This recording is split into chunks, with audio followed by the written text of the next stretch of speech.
Ami ivoirien qui pouvait me loger 2 jours un lundi. En Balma, on y montre adjoint au maire de l'Union fait, Madame Keita. On met Kenem Kambio et Mom Kumbe Foye Bara la Flo. A Floko Foye Bara Benachi. Donc, c'est comme Tokenema. État ni à représentant, il a décidé qu'on a reloger en mairie. Adjoint au maire Bambolo Coran, Abna Nyefoanye, pour d'amener à Chokoumen, Brogul, le reloger là, Ani, à Kobe Chokoyagmen Labi. Madame le maire, à Nyefoanye, comme mécène. Comme mécène, maire de Tarakata, foyer bara la Dje, foyer bara mi, foyer mi démontré à Mena, Kata Umro, fo Kashiou fait pour que Kaladje ou Beshi, Chokoyamina. Allez, Raya et Kafo Beshi, Yoromina, Yoromai. Donc aya foko avait papier de bon mi ma ira ka fo yoro imai abse ka bi donc ayo papier de bon et puis eta ka yoro donc le anano mine ko kananu yeye mais be mana do nana do ngado avec choko mina donc lu tora fo e koroko nana si ça no ani eta kumana no e préfet ni me eta représenter yanno ano kumana o sona ko tieni na ko yoro mai donc be kana yoro mi ayoro mi mine ku kataka yino donc o de yele mali kera kunu mais o yele bali c'est fait mo do tora kenemana na kasoro mu be foye kono nana donc anyo mangane ke kunu mais ala ni mairie re kama ni ne kuma na kosobe aye ani préfet aya fo préfet effectivement ko ka beta donc il a essayé ka mo ko chamanta mais si ça doni be kenema libi donc ambo de bara la pour que nous fana ka sekata donc ye mo ko bisabani woro yi. Est-ce que Morom be kenema c'est que Morom ma taflo chiroté Morom bolo est-ce que be famu ma minero demsen la kawbul ayo tolu la surota ko nu kumbula luta mais bita munu recensera ola utolu la anya me fana ka foko famu nyanga ani koliyoro ani toblike yoro côté ni bâtiment kono a ko be tukoni. Alors koliyoro be nyaga be no toblike yoro be yoro mite mi kumbe fayo kono ni mo go na toblike ka fere o yoro de ta kono sino toblike yoro ba kono nyaga fana ba kono ayo mo blan bâtiment in kono ou be en fokata se wakati men la. Alors bâtiment in ba kono fo foyer kura ka jo donc ni foyer kura jora en même temps nous be bara fana ke kala je be situation mina munu nga situation be se ka nyana bo munu erep se ka bo ka traso kono parce que ali nationalité tigi do bala donc nous mi me ka femme se ka nyana bo be nyana bo to tabe ke chogomi après ne a fo mère fana nyana papier te munu bolo en coup deme une association qui a dossier monté, qui a trop fait dit préfet, ma confana qu'elle est nous mais c'est qu'à papier sur un an ni qu'à donner donc on a barré au lit mais en même il faut me rendre na mérite mairie rêve fou parce qu'elle est les gars qu'elle est ni elle n'est qu'elle est pour nous aller les adam donc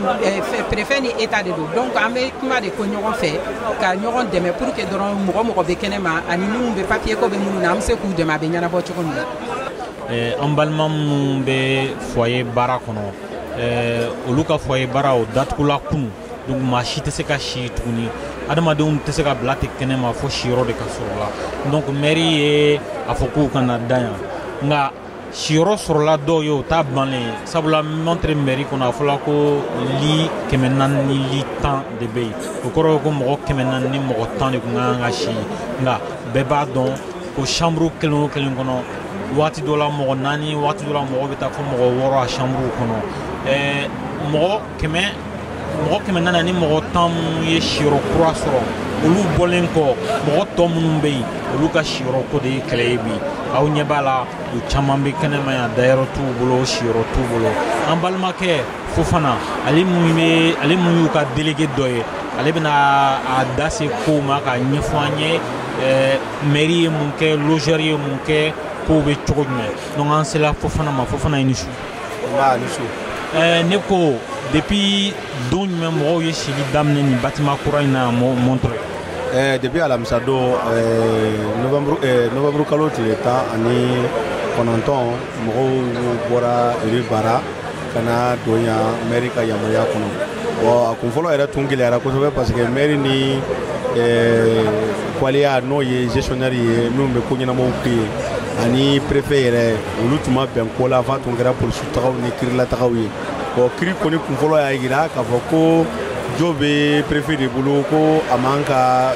jamana ka yɔrɔ minɛ k'a di a ka dugukɔnɔmɔgɔw ma mais kiri kun filan y'a jira k'a fɔ ko vraiment u ye sɛgɛsɛgɛliw kɛ awa eri bara yɛrɛ awa so yɛrɛ kan k'a lɔn k'a fɔ ko vraiment a ka gɛlɛn so min bɛ yen sisan a bɛ taa san 50 la u don a kɔnɔ a jɔli ko tɛ dɛ u don a kɔnɔ a bɛ taa san 50 la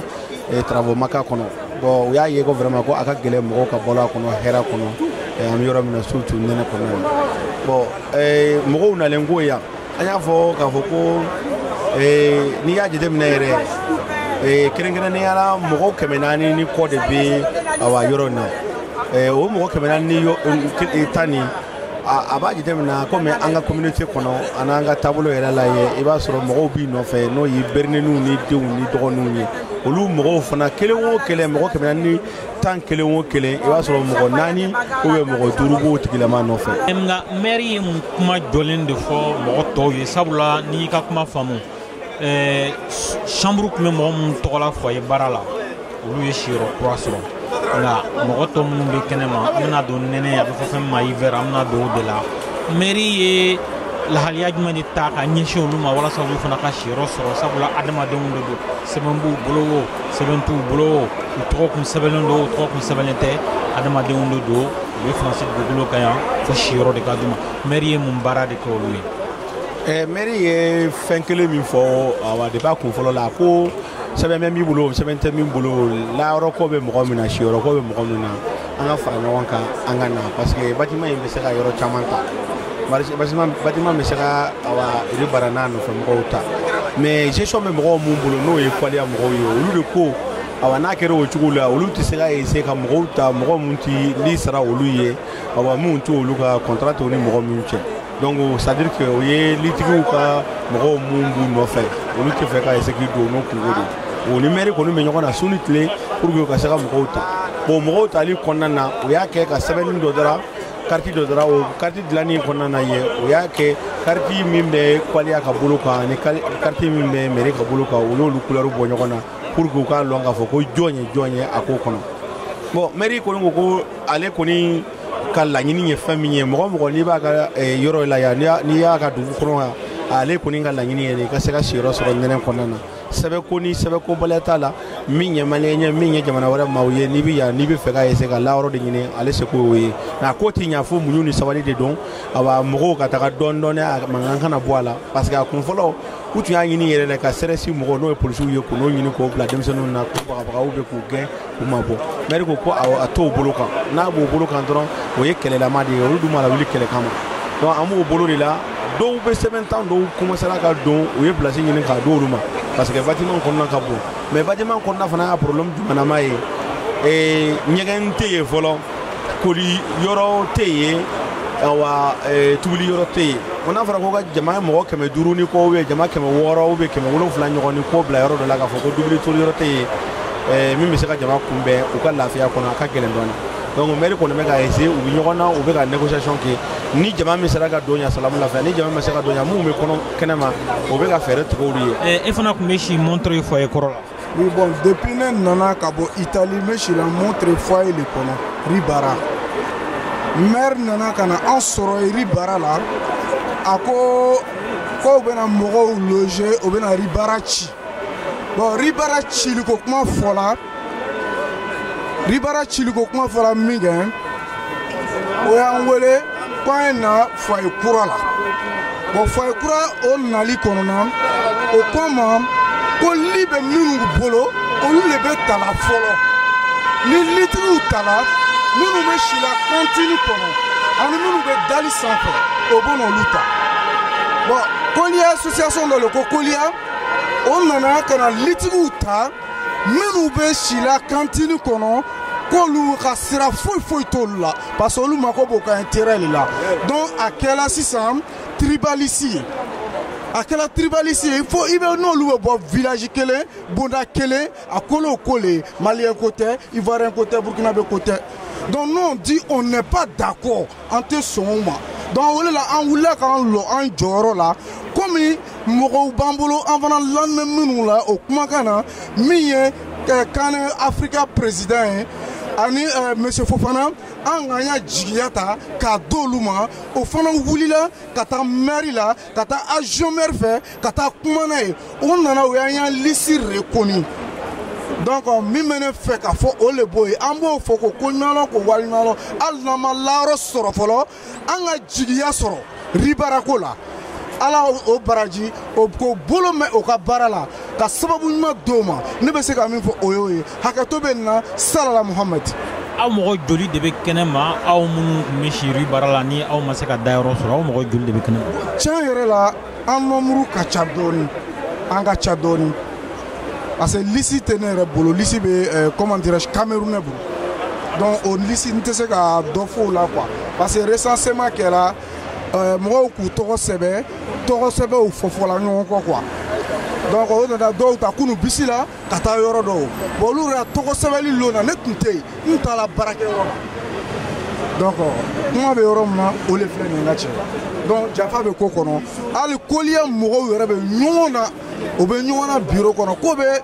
adjoint maire Bugola bon comme ko bɛɛ n'a cogo la sinon tiɲɛ yɛrɛ la kɛrɛma de kan ka nin kɛ ko adamadenw dɔ tɛ ka sɔn nin ko modèle ma. Bon, min bɛ ne fɛ ka fɔ o le b'o ye hakɛto b'a la salala Muhamad. Donc an balimakɛ e tun bɛ si Montreuil foyer kɔnɔ fɔlɔ fɔlɔ. Oui, ne tun bɛ si Montreuil foyer kɔnɔ depuis 2014. Mais li tun tɛ e tɔgɔ la. Li tun tɛ ne tɔgɔ la. Li tun tɛ ne tɔgɔ la ne bɛ si cantine na n bɛ si couloir kɔnɔ des fois lawura kelen tɛ n na quoi. Bon an kɔni nana an tun b'an débrouiller o cogo la an tun bɛ si. A fɔla ko Montreuil foyer bɛna ci ko mɔgɔ bɛna reloger nin bâtiment kɔnɔ yan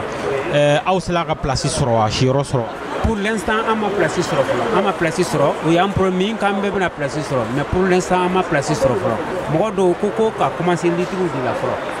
bon litigiw bɔlen kɔfɛ yen bon bɛɛ communauté bɛɛ bɛna ka groupe ye bon kɔfɛ anw de ma an minnu bɛ si cantine ni fɛngɛw kɔnɔ an ma place sɔrɔ fɔlɔ.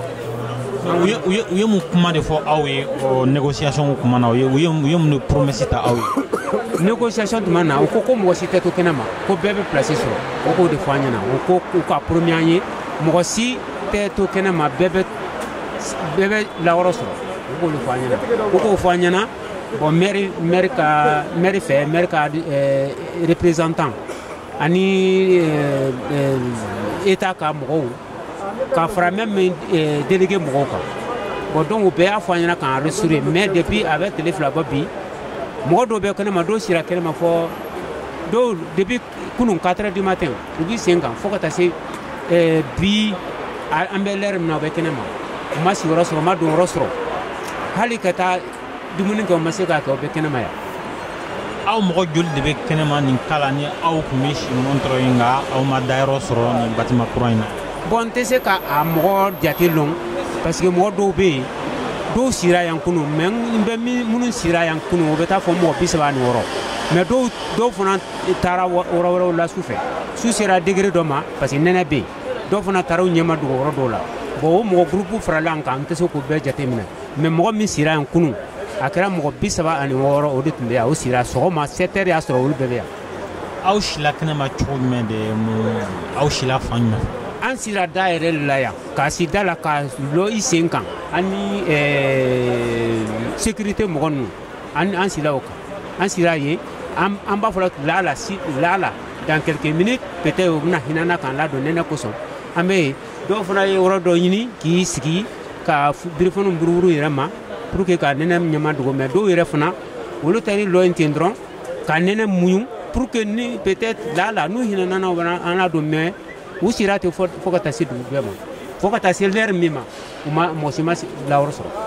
Promesse tala aw ye nka est-ce que aw dalen don état ni Montreuil mairie ani préfecture la ani Koalia la ko don dɔw bɛna dayɛlɛ aw ye aw yɛrɛ ka si. Bon pour l'instant u kɔni tun y'a fɔ an ɲɛna an tun assurélen don a la mais actuellement la an jigi tigɛra parce que an jigi tigɛra parce que a tun fɔra fɔ cogo min na a ma taa o bolo kan fɔlɔ bon mais quand même o kɔni bɛ promesse ta la hali bibi na u ta maire ka représentant nana sisan a ko an ma ko an k'an dusu suma ni ala sɔnna o tun ko an ma ko mɔgɔ si tɛ si kɛnɛma bi mais u nana fɔ sisan ko parce que ko hali bi ko désordre bɛ yen ko bon